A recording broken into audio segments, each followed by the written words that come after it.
She found a dying boy in an alley. She made one phone call. Everything changed.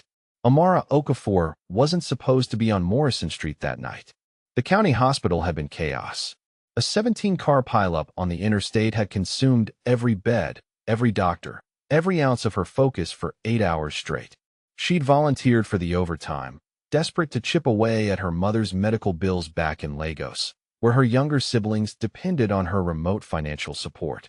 At 23, Amara carried the weight of a family on shoulders, still learning what it meant to survive alone in Chicago. The hospital had been a battlefield.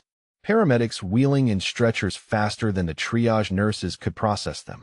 A woman with a compound fracture screaming for her children. A man with a crushed chest. His breathing labored, his eyes searching for hope that Amara couldn't provide. She'd worked 12 hours with no break, no bathroom reprieve, no moment to acknowledge that she was witnessing the edge of human fragility. The senior attending had pulled her aside during a brief lull around hour 9.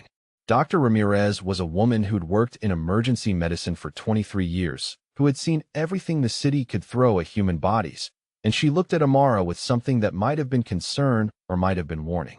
"You can't save everyone," Dr. Ramirez had said, watching Amara's hands shake as she tried to start in 4 on a trauma patient.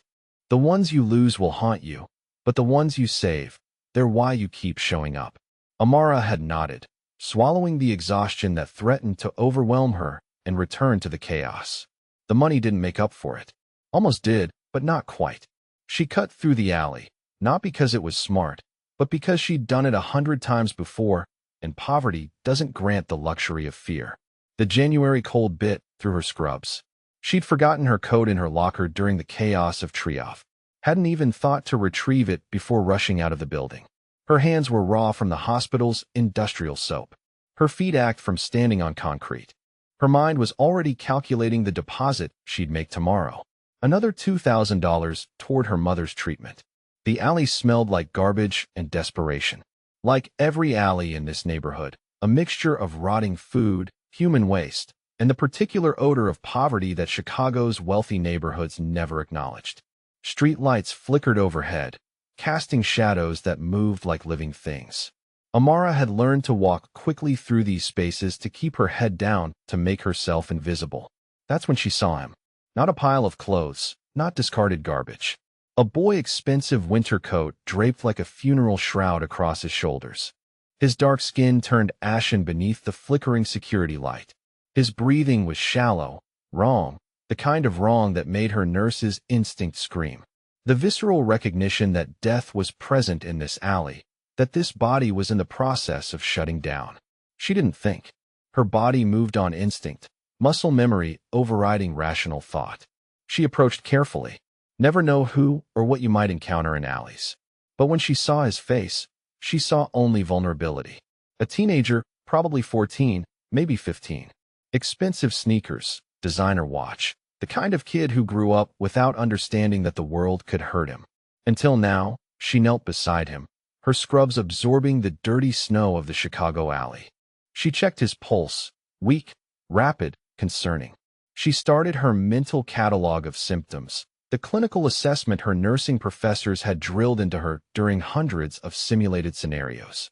Cold skin, rapid shallow breathing, a medical alert bracelet on his left wrist. She moved closer, reading it through the darkness. Type 1 diabetic, critical glucose sensitivity. The continuous glucose monitor on his left wrist showed a number that made her blood turn to ice. 35 milligrams per deciliter. Normal range was 70 to 100. Below 54 was dangerous. Below 40 was life-threatening. He was below 40. "Hey," she whispered, her Nigerian accent cutting through the urban silence, softer than usual.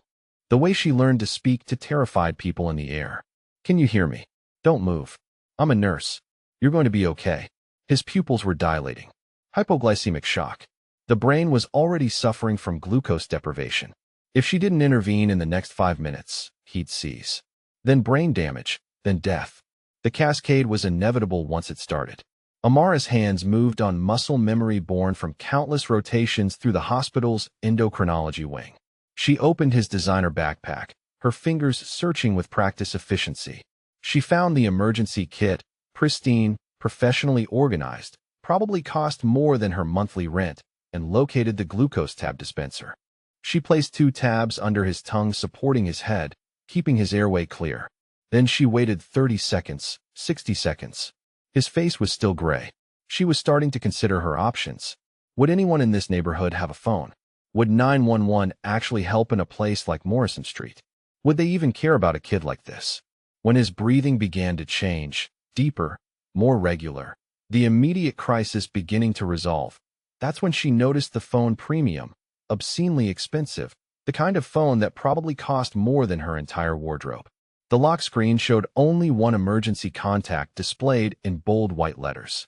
Father, not a name, not dad, not even papa. Just that single word, like a title worn by someone too important for names. Someone so powerful that they didn't need to be called anything else. Amara hesitated for exactly 2 seconds. In those 2 seconds, she weighed the options. Call an ambulance and watch this kid die while waiting for help in a neighborhood where ambulances took 20 minutes minimum. Call his father and enter a world she didn't understand. Call the police and risk complications she couldn't predict. She thought of her own father, dead 3 years now from malaria, that could have been treated if they'd had money for proper medical care. She thought of how she'd held his hand in a Lagos hospital while he died because they couldn't afford the medication that would have saved him. She thought of promises she'd made to herself about never letting someone die when she had the power to intervene. Then she pressed the button. The phone rang once, twice. In the silence of the connection, she heard her own heartbeat, heard the distant wail of a siren blocks away, heard her own survival instincts screaming that she was about to cross a threshold from which there would be no return. A man answered before the second ring. Gene Nakamura. Even his voice was expensive, a blend of Korean precision and American power. Each syllable cut like a diamond. David. This isn't David, Amara said, her voice steadier than her hands. My name is Amara Okafor. I'm a nurse in training, and I found your son collapsed in an alley on Morrison Street. His continuous glucose monitor shows critical hypoglycemia. He's been unconscious for approximately 5 minutes. His breathing is compromised. She was speaking the language of medicine, using clinical distance as a shield against the fear coursing through her nervous system. Detach from emotion, present the facts, let the data do the emotional work. The silence stretched like a held breath. She could hear him breathing on the other end, could almost feel him calculating through the phone line. She imagined him somewhere in Chicago's wealthy neighborhoods, in a penthouse or mansion, suddenly confronted with the reality that his son was dying in an alley in one of the city's most dangerous areas. When Gene spoke again, his voice had transformed into something that made her understand with crystalline clarity that this man wasn't used to hearing no. He was used to hearing yes. He was used to people obeying. He was used to power. How old are you? You should be running. He'll die if I do. Amara replied simply. His blood sugar is too low.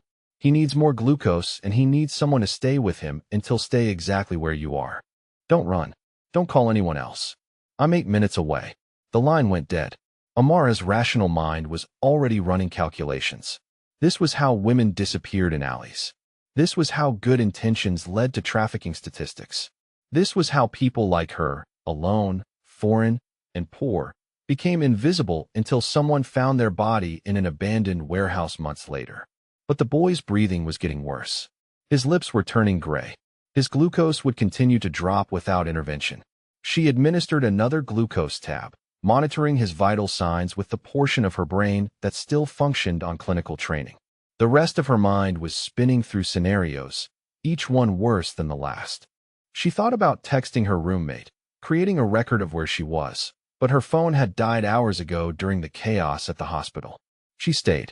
The alley felt smaller now, the walls pressing in. A cat emerged from behind a dumpster, regarded her with yellow eyes, and disappeared. Somewhere in the distance, she heard music. Someone's radio playing salsa. The rhythm incongruous with the life or death drama playing out in the frozen darkness. David's eyelids fluttered. His glucose monitor showed 48 milligrams per deciliter. Still dangerous, but climbing. She kept her hand on his pulse, feeling the rhythm strengthen, feeling life reassert itself against the void that had been pulling him under. Gene Nakamura didn't arrive like a concerned father. He arrived like an invasion. The black SUV pulled to the curb at exactly 7 minutes and 43 seconds. Amara knew because she'd been counting, her anxiety measuring time in seconds, her fear creating precise metrics. 3 men emerged in synchronized precision, 2 positioning themselves with the casual posture of people trained in violence, while the third moved towards Amara with the certainty of someone who had never been told no. He was tall, the kind of tall that made ordinary men recalibrate their understanding of presence. His coat was charcoal wool, the kind that cost more than Amara's monthly rent. But it was his eyes that stopped her. They were identical to the boy's, the exact same dark, penetrating gaze, except his eyes carried the weight of someone who had seen things that killed the softness in a person. Amara noticed other things in that first moment of assessment. The way he moved like a predator, conserving energy, the way his bodyguards positioned themselves, creating a perimeter without being told. The way he assessed the alley in a single sweeping glance, cataloging exits and threats with the efficiency of someone trained in tactical operations. Amara Okafor, he said, not asking, confirming. His accent was barely present, worn smooth by years in America, but the clipped efficiency of Korean remained in his consonants. The precise enunciation of someone who viewed language as a tool to be wielded. I'm Gene Nakamura. Thank you for staying. There was no warmth in the thank you. It was strategic, tactical, the way someone thanks a business associate for completing a transaction. He knelt beside David with the efficiency of someone who had done this before multiple times. His hands were scarred, not from accidents, but from intentional violence. The kind of scars you got from fighting people, from control, from power expressed through physical domination. David's diabetes is type 1 onset, incredibly unstable, Gene explained, not to her, but as a way of establishing his competence, his control. He was performing competence for an audience of one Amara, establishing that he understood this world, that he had dealt with this crisis before, that he was in control. He's had it since he was 8 years old. Most type 1s are manageable with standard protocols. His aren't. He produced a glucose injection pen from his inner coat pocket. The movements practiced, ritualized, found the vein in David's neck with surgical precision. His fingers were gentle but authoritative, the way a surgeon's would be. He administered the injection like a man who had practiced this procedure 1,000 times. Within 90 seconds, David's eyelids fluttered. Within 2 minutes, his pupils constricted. Color returned to his face. The gray pallor replaced by something resembling health. David's voice was confused, slurred. The sound of someone emerging from unconsciousness into a world that didn't yet make sense. You forgot your emergency kit again, Gene said, his tone carrying the weight of parental frustration mixed with something deeper, something that looked like fear. The authentic raw fear of a parent who had almost lost a child. That's the 3rd time this month. I thought I could make it home. You thought wrong. You almost died. You would be dead in 10 minutes if this woman hadn't found you. Amara watched the interaction with the trained eye of someone who had spent years observing family dynamics in hospital rooms. There was love here, complicated and damaged, but genuine. Jin's hand trembled slightly as he helped David sit up. A microscopic betrayal of the terror he'd felt during the drive to this alley. The tenderness in the way he helped his son to his feet contradicted everything else about him. For a moment, Amara saw something human beneath the tailored suit and scarred knuckles. A father, terrified, grateful. Then Gene turned to her, and that humanity vanished like smoke. Why didn't you call an ambulance? There are no ambulances in this neighborhood at night, Amara replied. They take 20 minutes minimum. Your son wouldn't have survived it. Gene studied her with an intensity that made her feel like a specimen being cataloged in a laboratory. He was calculating something, weighing her, assessing her value like a businessman appraising an asset. You're not American, he observed. Nigerian, Lagos originally, and you didn't run. No, that's unusual. In medicine, we don't run from people who need help, Amara said, her jaw tightening. Even when it's terrifying. Something flickered across his face, a recognition perhaps, or an evaluation. She passed some tests she hadn't known she was taking. He reached into his coat pocket, and Amara's entire nervous system went into overdrive. People who moved, like Gene Nakamura, didn't typically carry guns in their coat pockets, but they carried other things that could change a life, things that could erase a life. For 3 seconds, she genuinely believed he might be reaching for a weapon. He withdrew a business card. It was thick, Expensive, cream-colored with lettering and silver. Nothing but a phone number, no name, no title, no corporation or business designation. Just 10 digits that somehow felt more powerful than any name could have been. "Call this number tomorrow morning at 9, he said. "I have a proposition for you." "I don't need Amara started." "You do," he interrupted, not unkindly. "Everyone needs something. I suspect you need it more than most." He placed the card in her hand. Her palm was shaking, though she tried to hide it, and walked back to the SUV. David, still groggy but conscious, looked back at her with an expression that suggested he understood something Amara didn't. A warning maybe, or a prayer. The SUV pulled away into the Chicago night, leaving Amara alone on the frozen sidewalk, the business card burning in her palm like it had weight, like it had consequence. She stood there for 10 minutes, unable to move, her heart still racing, her mind trying to process what had just happened. The card felt warm despite the freezing temperature. Felt alive. Her phone buzzed. A text from an unknown number. "You're being watched. It's for your protection. Go home. Don't speak about what happened. Call the number at 9. And Miss Okafor, thank you for my son's life." Amara walked home through streets that suddenly felt different. She noticed the car that pulled away from the curb 2 blocks behind her. Noticed the man in the coffee shop window who seemed to be watching her reflection. The city had changed, or she had changed, or both. In her tiny apartment, her roommate was already asleep. Amara sat on her bed holding the business card, understanding that she was standing at a crossroads. Tomorrow morning at 9, she could call that number and step into a world she didn't understand. Or she could ignore it, pretend this night never happened, continue her small, struggling life. She thought of her mother's medical bills, thought of her brother's diagnosis, thought of Dr. Ramirez's words. "The ones you save, they're why you keep showing up." She set an alarm for 8:45 a.m. The Nakamura residence wasn't a house. It was a statement of power made manifest in stone and glass. Architecture as intimidation, wealth as weapon. The gates opened as Amara's ancient Honda pulled into the circular drive as if they'd been expecting her, because she realized with a chill they had been watching. All night, all morning. Security cameras positioned throughout the city had tracked her movements from the alley to the hospital parking garage to her apartment to this moment. A security guard checked her ID at the gate. The only moment of doubt appeared in his expression when he saw her information. Temporary resident visa, employment authorization pending. Graduate of a community nursing program. His jaw tightened slightly, as if assessing whether she was worth admitting. She was admitted. The driveway curved through manicured grounds that looked like they required a full-time staff to maintain. Amara's Honda looked like a refugee from a junkyard parked beside the fountain. An ornate marble structure featuring what appeared to be a Korean dragon, water cascading from its mouth in an endless loop. The mansion's interior was all marble and mahogany, the kind of wealth that didn't need to announce itself. The entryway alone was larger than her entire apartment. A woman introduced as Mrs. Liu, the housekeeper, met her in the foyer with tea that smelled like jasmine and power.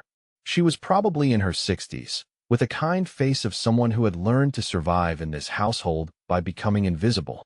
"Nakamura is ready for you," Mrs. Liu said gently, her accent suggesting she was originally from Taiwan or mainland China. "He's in his study. Second door on the left." As Mrs. Liu guided her through the hallway, Amara noticed details. Family photographs and expensive frames showing David at various ages. A woman who appeared in the early photos but disappeared after David turned 12. The same woman whose absence felt like a wound in the house's architecture. "That's Mrs. Nakamura," Mrs. Liu said softly, noticing Amara's gaze. "She passed 3 years ago. Nakamura hasn't removed the photographs. I think he needs the reminder." Amara's hands were shaking as she walked down the hallway. She'd made a decision at 3 a.m. staring at the ceiling of her shared apartment in a building that regularly lost heat in winter that she would refuse the offer. Whatever it was, whatever Jean Nakamura wanted, it would come with a price she couldn't afford to pay. But her mother's hospital bills were $47,000 and climbing.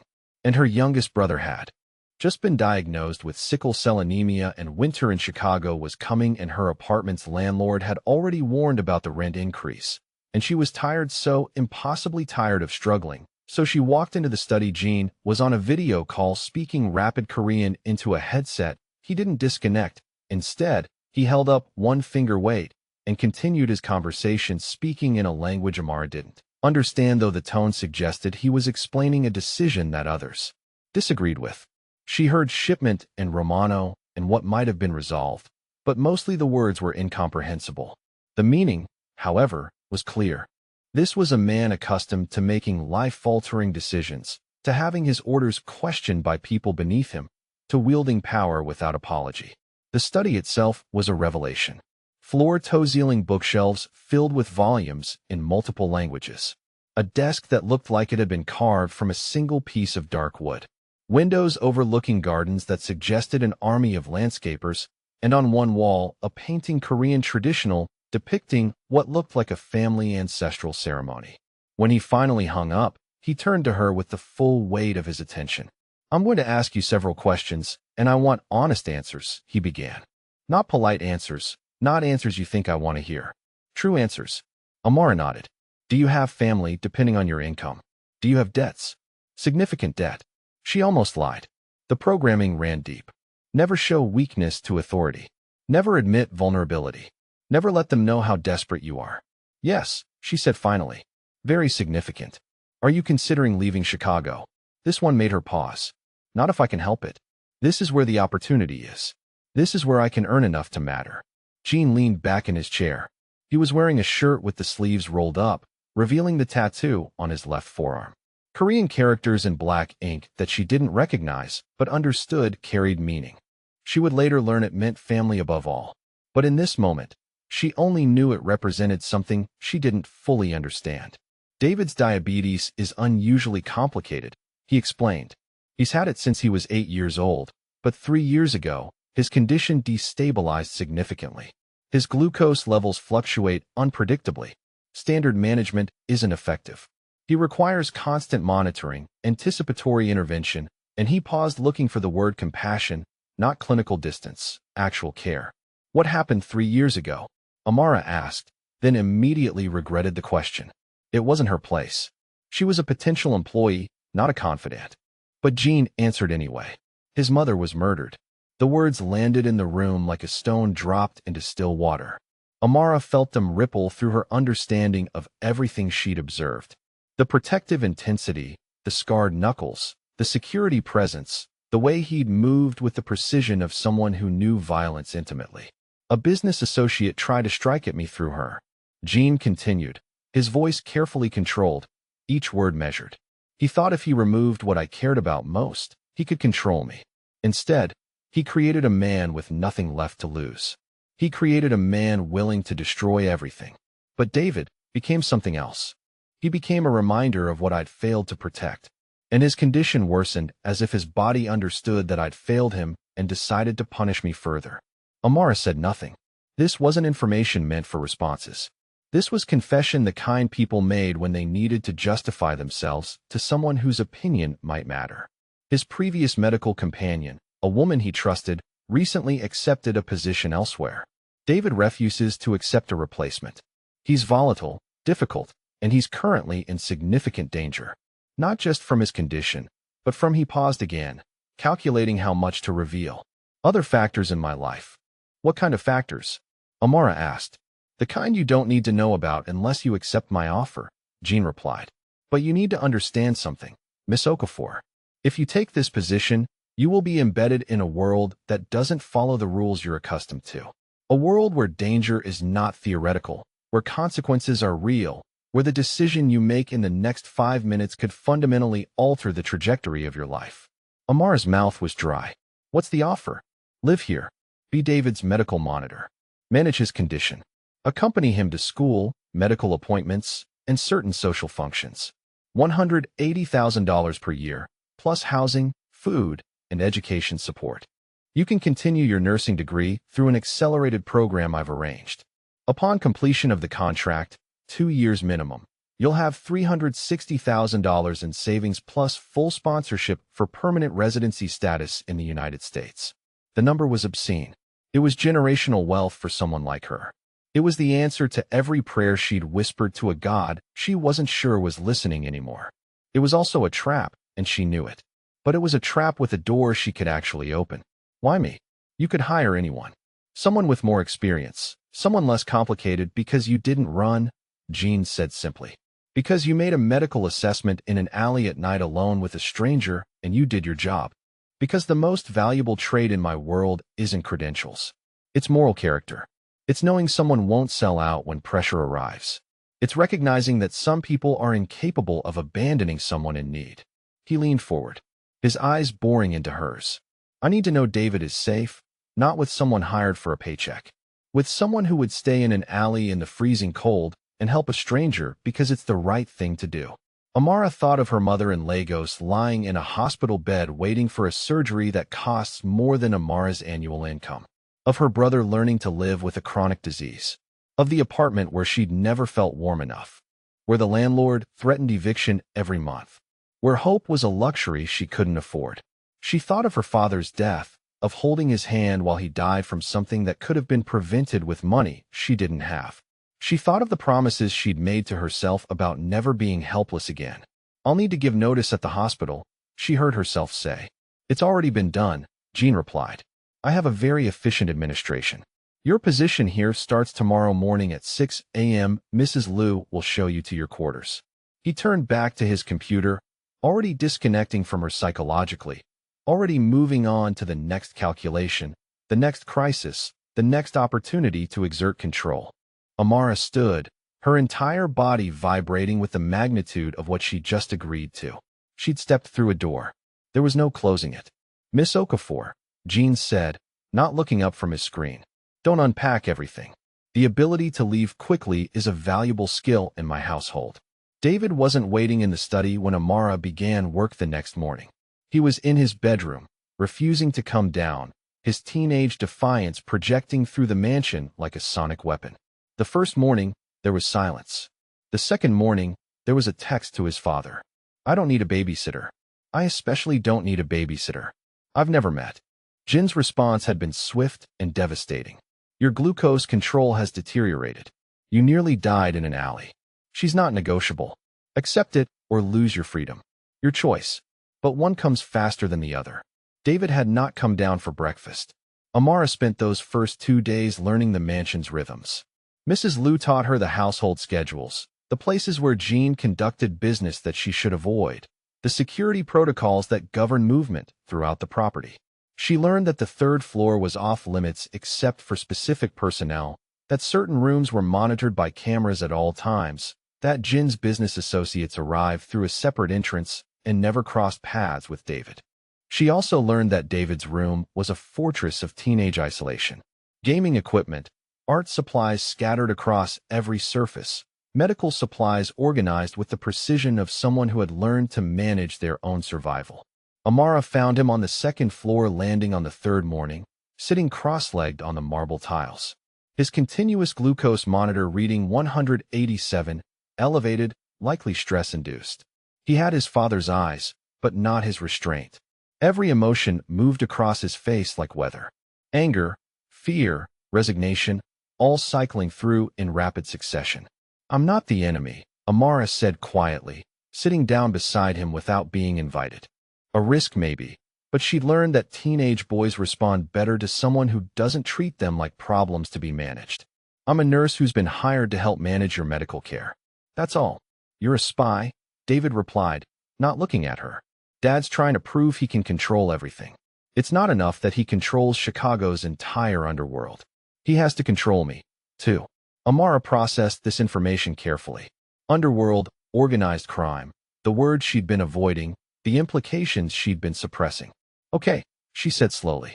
And how's that control working out for your health? David looked at her, and she saw the crack in his armor, the moment of genuine vulnerability beneath the defensive anger. I'm tired, he said. I'm tired of being the thing he's terrified of losing. I'm tired of being the leverage in whatever wars he's fighting. And I'm tired of dying slowly while he pretends everything is fine. Your father isn't pretending, Amara said, and she meant it. I saw his face when I told him you were dying. That's not a man pretending. Something shifted in David. A recognition perhaps, or a grudging acceptance that she wasn't here to be his jailer.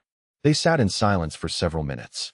Amara noticed things about him she hadn't observed in the alley. The way his hands moved, constantly, fidgeting with the glucose monitor, adjusting his shirt cuffs, the nervous energy of someone who had learned that stillness meant vulnerability.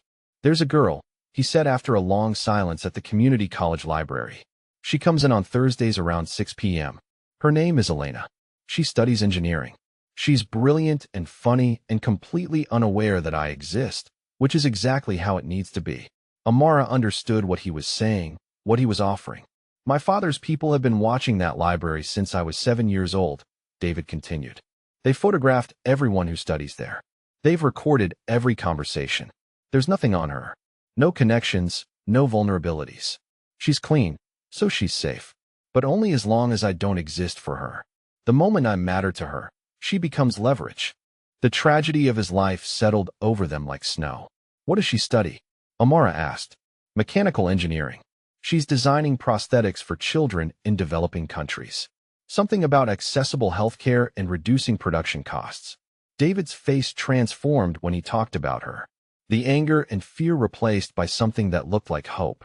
"She presents her work every other Thursday. I've been to 12 of her presentations. She has no idea. Have you ever spoken to her?" "Once she asked if I could help her reach a book on the top shelf. I said yes. She said thank you. That was the entire conversation, and it's probably the best 2 minutes of my life."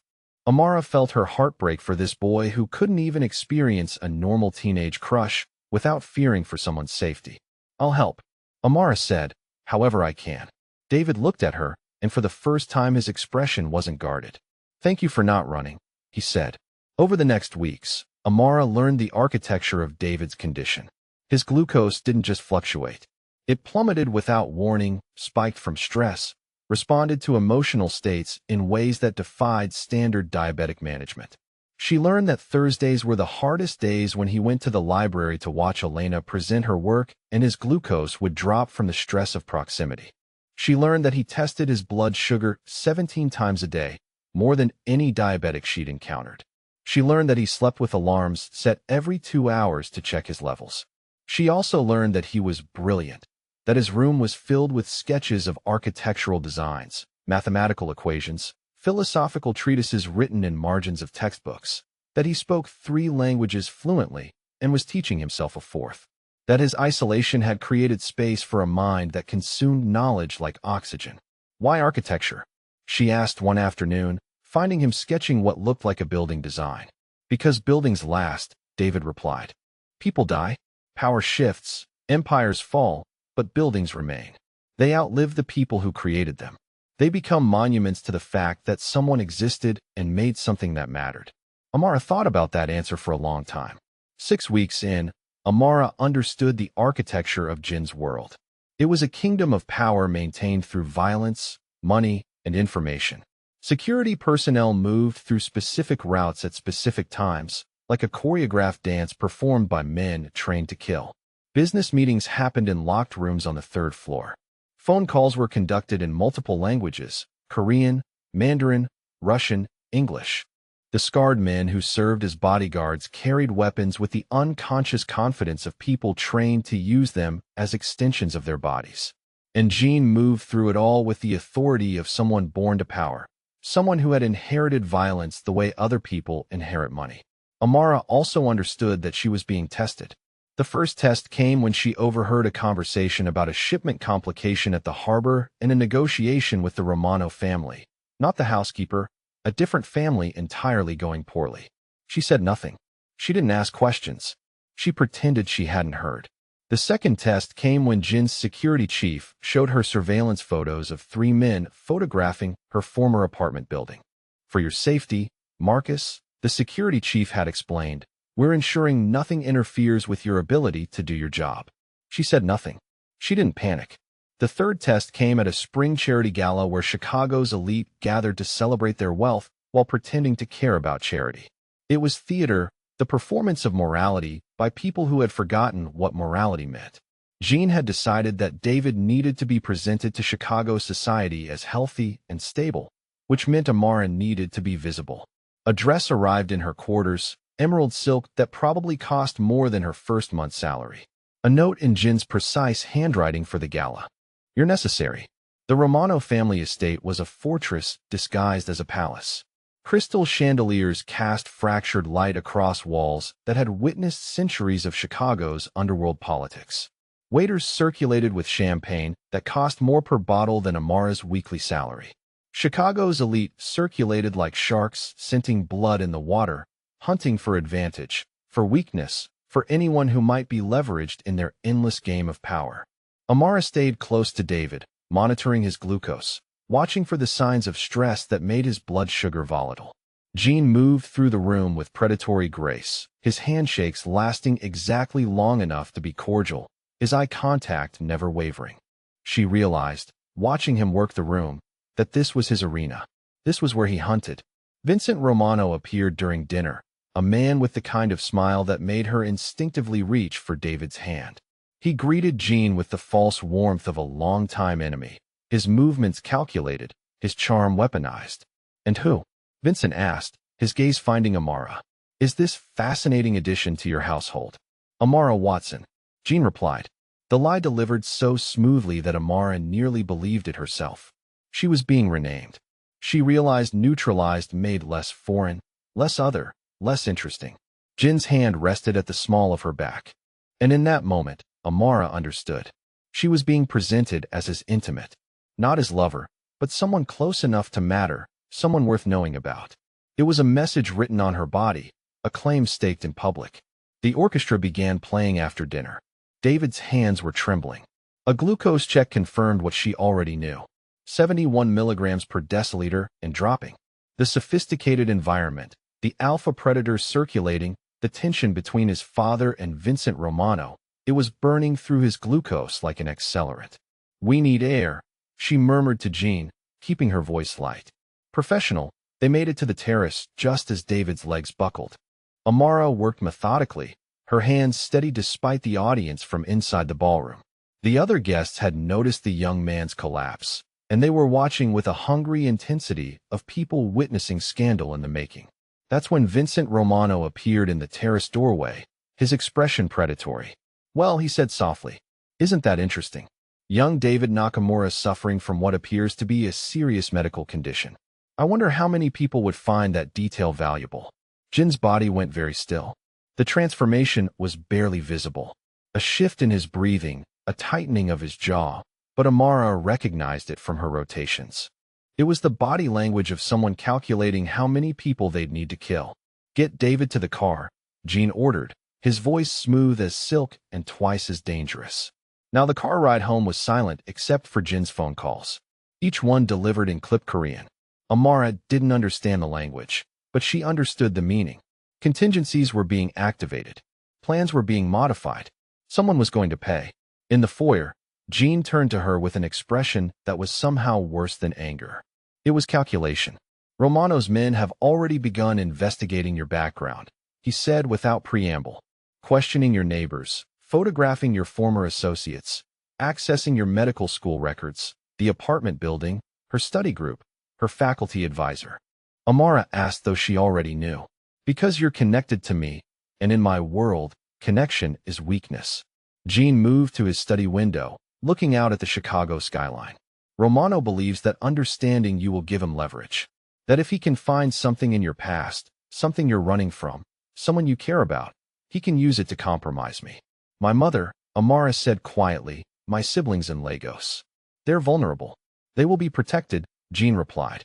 "I have associates in Lagos. Your mother will have medical care. Your brother's treatment will be funded. But understand this, Miss Okafor. You are now embedded in a war. There's no stepping out. There's no going back." Amara felt the walls of the mansion close in around her.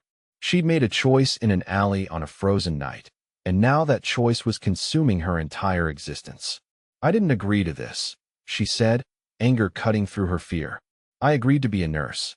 "You agreed to be part of my household," Jean corrected, turning to face her. "And in my household, everyone's loyalty is eventually tested." The weight of what she'd accepted settled over her like a burial shroud. Dawn was breaking when Jin's security chief burst into the study without knocking. A breach of protocol that instantly put Amara on alert. "Sir, we have confirmation. Romano's holding Sarah at the industrial warehouse. He's using her as bait." Amara watched Jin's face transform. The name Sarah carried weight. She didn't understand, but could feel in the sudden tension that filled the room. "Who's Sarah?" she asked. Jin's eyes met hers, and for the first time since she'd known him, she saw something that looked like raw grief mixed with desperate, dangerous hope. "My wife," he said quietly. "David's mother. The woman I thought died 3 years ago." The warehouse rescue played out like a nightmare filmed in slow motion. Armed men emerging from shadows. Gunfire echoing through concrete corridors. Amara pressed against walls. Her medical training useless against the chaos of violence. She followed Jean and Marcus through the maze of shipping containers. Her heart pounding so hard she could barely hear the gunfire. When they found Sarah on the 3rd floor, Amara's clinical mind took over. She was in a metal chair, restrained, but not physically damaged. At least not in ways she could immediately see. The psychological damage, however, was written across her face. Her eyes had the hollow quality of someone who had been stripped of everything. Amara's training kicked in. She released the restraints, assessed her vitals, prepared her for movement. Sarah didn't speak. She simply looked at Jean with an expression that contained every emotion that existed. Relief, gratitude, trauma, terror. "We need to move," Marcus said. And they were running, Amara supporting Sarah. Jean covering their exit with precision and lethal efficiency. When they emerged from the warehouse, Jean was wounded. A gunshot to the shoulder, a deep cut across his ribs, but Sarah was alive. The woman he thought he'd lost forever was breathing because Amara had stayed when anyone else would have run. 6 hours later, in a private medical facility that didn't exist on any municipal records, Jean found Amara sitting in a hallway, still covered in other people's blood. "Thank you," he said simply, taking her hands in his. "You kept her alive. You kept me from losing her again." Amara looked at him, really looked at him, and saw the man beneath the monster. A man who'd lost everything he'd cared about once before. A man terrified of losing it again. "I need you to make a choice," he said quietly. "You can walk away from this. I can arrange for your return to civilian life. Your family will receive the money I promised, the protection, everything we agreed upon. Or you can stay, knowing exactly what I am, what I've done, what I'll need to do to keep you and David and Sarah and everyone else I care about alive." Amara thought of the warehouse, of Sarah's empty eyes, of the sound of gunfire, of her mother and Lagos, now protected by Jin's network, of David slowly learning to trust again. "I'm staying," she said, "but only because someone needs to keep you human, and I think that's going to be a full-time job."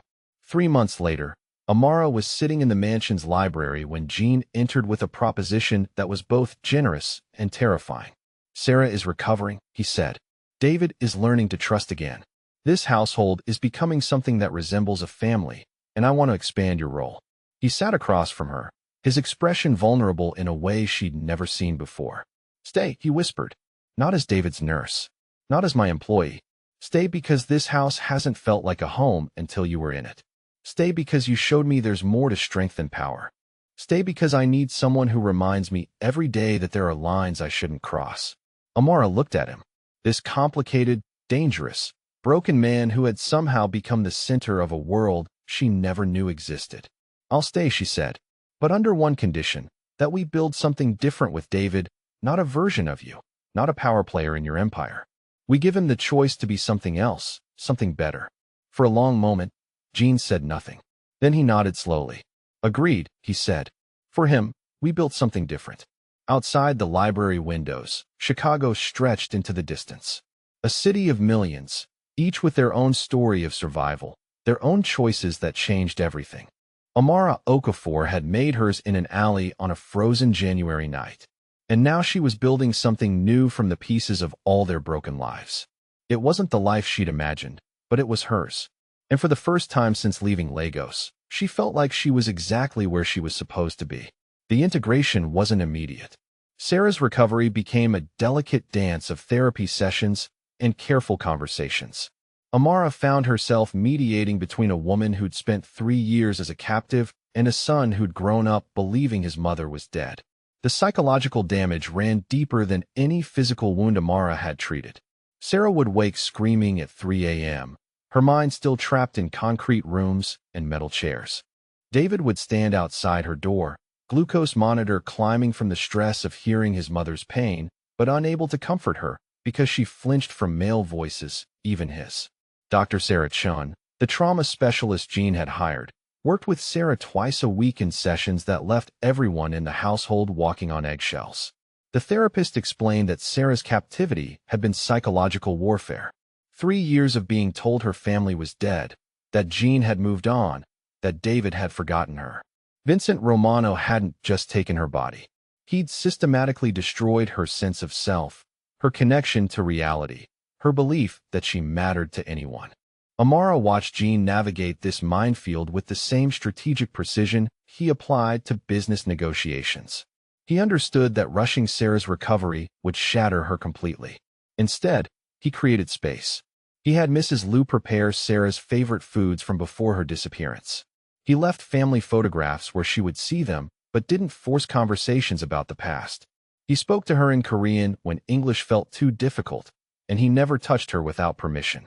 But it was David who surprised everyone. The boy who'd spent years believing he was responsible for his mother's death became the key to her healing. He started leaving sketches outside her door. Architectural drawings, but also portraits of her from memory, images of the family they'd been before Vincent Romano destroyed everything. Sarah collected these drawings like sacred texts. They became proof that she'd existed, that she'd mattered, that someone had kept her alive in their heart even when she'd believed herself forgotten. The breakthrough came during a Thursday evening when David's glucose dropped dangerously during one of Elena's presentations at the library. Amara was helping him stabilize when Sarah appeared in the doorway of his room. She'd heard the medical equipment alarms from downstairs and climbed 2 flights of stairs on legs still weak from captivity to check on her son.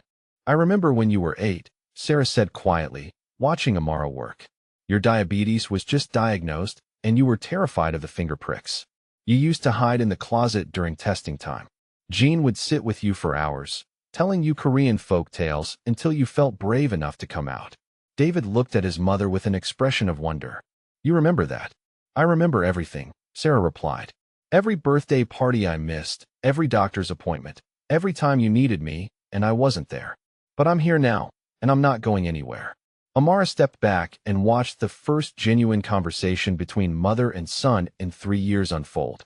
David told Sarah about his unstable condition, about the stress episodes, about Elena. Sarah listened with the intensity of someone trying to memorize every word, every expression, every breath her son took. She was rebuilding her understanding of who he'd become in her absence. Jean stood in the hallway watching this reunion through the partially open door. When he noticed Amara observing him, he didn't hide the tears streaming down his face. "I thought I'd lost them both," he whispered. "For 3 years, I believed I'd failed so completely that my family was gone forever." The Elena situation required different navigation entirely. David's confession about his feelings for the engineering student had created a surveillance and protection nightmare. Jin's security team confirmed that Elena Garcia was exactly what she appeared to be. A brilliant, driven young woman from a working-class family, studying mechanical engineering on academic scholarships, designing prosthetics for children in developing countries. She had no connections to organized crime, no leverage points, no vulnerabilities that could be exploited. Except for her family's debt. Marcus presented the intelligence report with the clinical efficiency of someone who'd spent years cataloging human weaknesses. Elena's father had borrowed $87,000 from Romano family loan sharks to keep his auto repair shop open during the pandemic. The interest rates were criminal, literally. Elena didn't know about the debt, but she was about to become collateral for her father's desperation. Jean studied the photographs of Elena's family, her presentation schedule, her walking routes between the library and her dormitory. "This is what I was trying to protect David from," he told Amara. "The moment he cares about someone outside this household, they become weapons pointed at his heart." But David was already in love. Amara could see it in the way his glucose levels spiked every Thursday, in the architectural drawings that started incorporating accessible design elements for disabled children, in the engineering textbooks that appeared in his room alongside philosophy and mathematics. He was reshaping his entire worldview around a girl who didn't know he existed. "We could eliminate the debt," Jean said during a family meeting that felt more like a military briefing. "Pay off her father's obligations to the Romano family. Create clean separation. Elena never needs to know, and David never needs to tell her why he can suddenly afford to exist in her world. But Sarah disagreed. Her voice was still soft, still uncertain, but her logic was devastating. You're talking about manipulating her life without her knowledge or consent. That's exactly what Romano did to me. That's exactly what you're trying to protect her from. The argument that followed revealed the fundamental tension in Jin's worldview.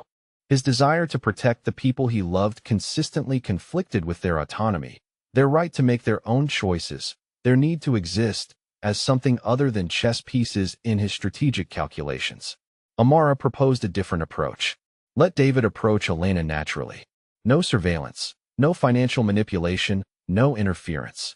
If Elena chose to know David, she'd be choosing to know the risks that came with him. If she chose differently, David would learn that love sometimes meant letting go. Jin's resistance was predictable. The Romano family operates on a timeline that doesn't accommodate teenage romance. They'll use her against us whether David approaches her or not. The only question is whether we control the variables. But David overheard this conversation from the hallway, and his response changed everything. "Dad," he said, entering the room with the quiet confidence of someone who'd finally found his voice. "I've spent 6 years being afraid to care about anyone because you taught me that love was liability. But Elena designs prosthetics for children who have nothing. She's never had the luxury of fear, and I'm tired of being more scared than a girl who grew up with actual problems." That Thursday, David attended Elena's presentation on accessible prosthetic design with Amara as his medical monitor. She watched him approach Elena after the presentation, watched him offer to help her carry her project materials, watched Elena's face light up with genuine pleasure at the offer of assistance. Their conversation was ordinary, beautiful in its normalcy. Elena asked David about his interest in architecture. David asked Elena about her prosthetic designs. They discovered shared fascination with sustainable design, with creating structures and devices that served people rather than profit. Elena mentioned that she'd noticed David in the library before, and David admitted he'd been too nervous to introduce himself. "Would you like to collaborate on something?" Elena asked. "I'm designing a children's rehabilitation center for my senior project. I could use an architect's perspective on accessible space design." David's glucose monitor showed 89 milligrams per deciliter. "Stable, healthy, normal." "Yes," he said. "I'd love to help." Amara drove David home in a silence that felt like contentment rather than anxiety. For the first time in months, his medical readings showed normal stress patterns. His hands weren't shaking. His mind wasn't racing through catastrophic possibilities. "Elena doesn't know about your father's business," Amara said as they pulled into the mansion's driveway. "She doesn't know about the security risks or the family history. At some point, if this relationship develops, you'll need to decide how much truth you're willing to share." "I know," David replied. "But for now, she knows I'm interested in architecture and that I want to help her design spaces that make life better for disabled children.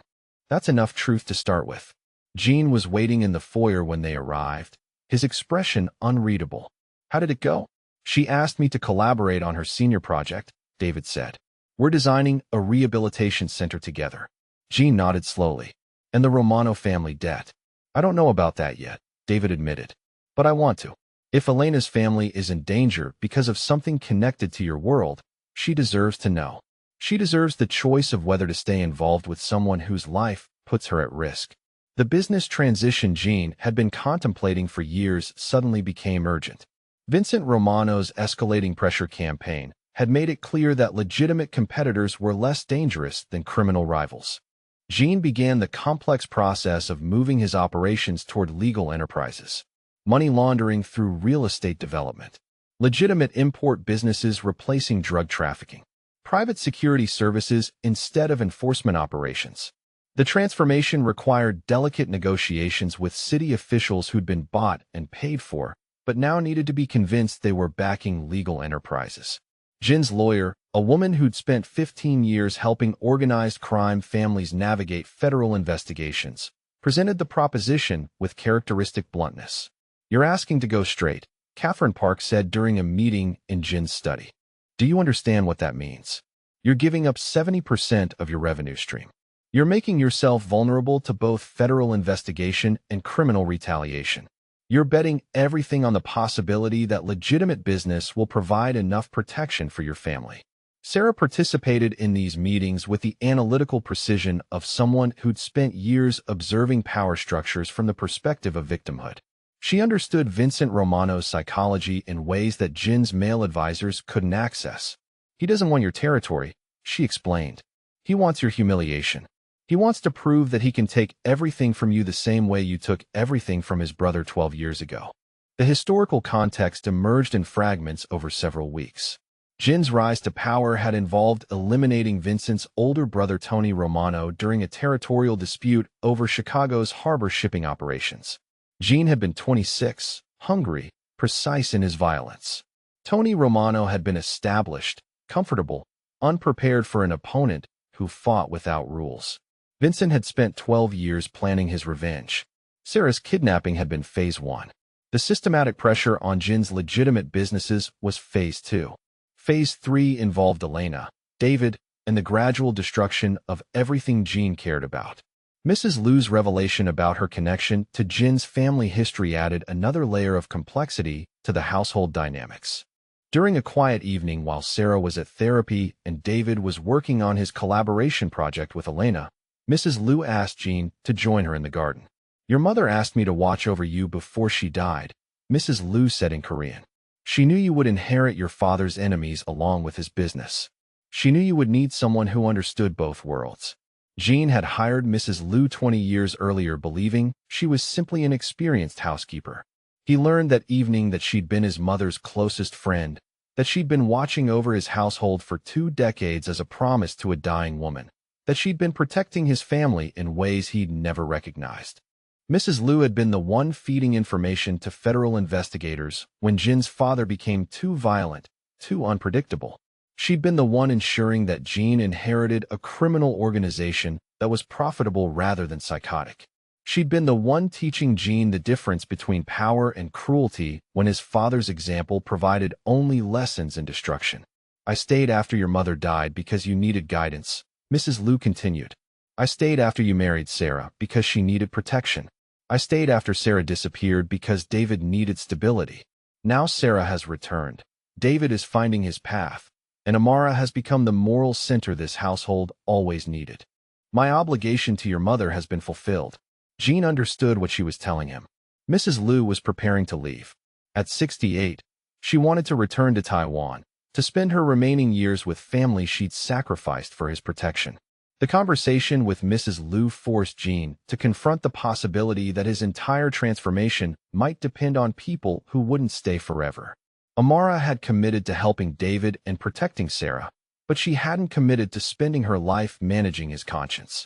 Sarah was recovering, but her trauma might never fully heal. David was finding independence, but independence meant he might choose paths that led away from Chicago, away from the life Jin had built. For the first time, Jin began planning for a future where he might be alone, not abandoned, but liberated from the responsibility of protecting people who'd learned to protect themselves. The crisis arrived on a Tuesday morning in late autumn. Elena called David's phone at 6:47 a.m., her voice shaking with terror and confusion. Men had come to her father's auto shop during the night. They'd beaten her father unconscious, destroyed thousands of dollars worth of equipment, and left a message. "Tell your boyfriend his family owes us more than money." David's glucose plummeted to 52 milligrams per deciliter during the phone call. Amara was administering glucose tablets when Jin entered David's room and listened to Elena's panicked explanation. Her father was in intensive care with a traumatic brain injury. Her family's business was destroyed. The police had taken a statement but seemed uninterested in investigating what they clearly recognized as organized crime violence. Elena's voice broke as she asked the question that Jin had been dreading. "David, what did they mean about your family? What does my father's debt have to do with you?" David looked at his father with an expression that contained every emotion Jin had tried to protect him from feeling. Fear, rage, guilt, responsibility, love complicated by circumstances beyond anyone's control. "Elena," David said into the phone, "I need to tell you something about my family. Can you meet me at the library in an hour? Bring your presentation materials for the rehabilitation center. We're going to finish the project today, and then I'm going to explain everything." Jin started to protest, but Sarah placed her hand on his arm. "Let him choose," she said quietly. Let him be brave enough to tell the truth. The final confrontation with Vincent Romano happened not in a warehouse or abandoned building, but in the rehabilitation center that David and Elena had designed together. Vincent had chosen the location deliberately. Their months of collaboration had produced architectural plans for a state-of-the-art facility that would serve disabled children from Chicago's most underserved communities. Elena's prosthetic designs integrated seamlessly with David's accessible architecture. The project represented everything hopeful and constructive about their relationship.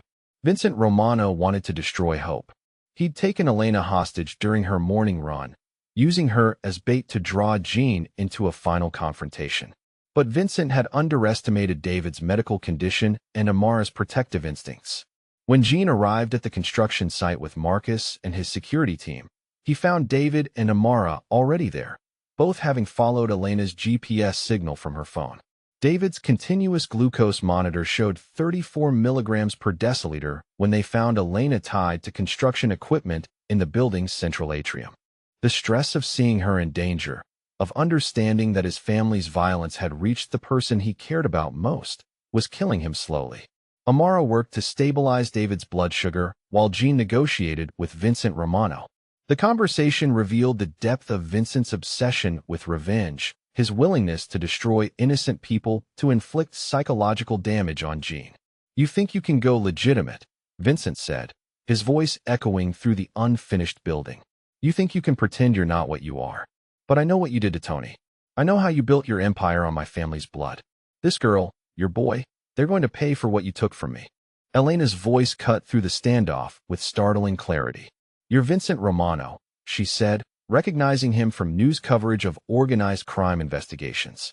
"Your family runs loan sharking operations on the South Side. My father borrowed money from you, and now you're using me to hurt these people. But David and Amara aren't criminals. They're designing rehabilitation centers for disabled children." Vincent's confusion was visible. He'd expected Elena to be ignorant, helpless, easily manipulated. Instead, she was analytical, strategic, willing to challenge his assumptions about power and victimhood. "David," Elena continued, "I know your father isn't an architect. I know this mansion isn't paid for with construction profits. I've known for weeks that your family is connected to organized crime. But I also know that you test your blood sugar 17 times a day, that you've read every book about accessible design in the Chicago Public Library system, and that you cried during movies about disabled children finding their strength." The revelation that Elena had known about Jin's business but chosen to continue her relationship with David changed every calculation Vincent had made. She wasn't an innocent victim. She was an informed participant making conscious choices about risk and love and moral complexity. Jean realized that Vincent's psychological warfare had failed before it began.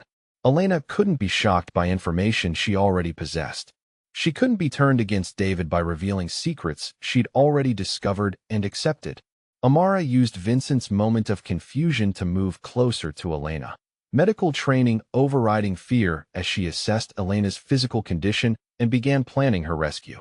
David's glucose was stabilizing thanks to the injection Amara had administered, and his medical crisis was becoming tactical advantage as Vincent underestimated the threat posed by a determined teenager protecting someone he loved. The resolution came not through gunfire or dramatic violence, but through Elena's engineering knowledge and David's architectural understanding. The rehabilitation center's design included multiple emergency exits and structural features designed to protect children during crisis situations. Elena had memorized every safety protocol during their months of collaboration. When Marcus created a distraction by approaching from the building's east entrance, Elena activated the construction site's emergency lighting system, flooding the atrium with disorienting brightness.